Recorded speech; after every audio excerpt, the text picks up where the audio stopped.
கோயில்ல 2 உண்டை தயிர் சோறை வாங்கி தின்னுப்ட்டு சிவனேன்னு ஒரு மூலையில படுத்திருந்து மிஞ்சி போனா ஒரு 4-5 சிஷ்யனுங்க இருந்திருப்பானுங்க. ஒரு கார் இருந்திருக்கும். நான் பாட்டுக்கு வாய்க்கு வந்ததை எதையோ ராமா கிருஷ்ணா கோவிந்தான்னு 4 பேருக்கு நல்லதை சொல்லிவிட்டு அப்படியே இருந்திருப்பேன்லடா. என்னைய போய் அடி அடி அடின்னு அடிச்சா நான் என்னதான் பண்ணுவேன்? நான் ஒரு பரதேசிடா. பரதேசிகளை எல்லாம் அடிக்கப்படாதுப்பா.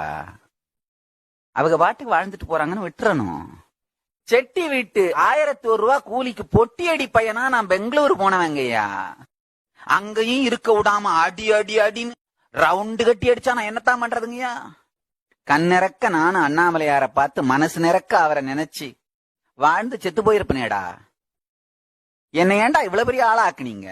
எதுவானாலும் சரி மீனாட்சி மீனாட்சின்னு கூப்பிடுங்க. உடனே அம்மா வந்து அருள் பண்ணுவா. என்னாச்சு என்னாச்சுன்னு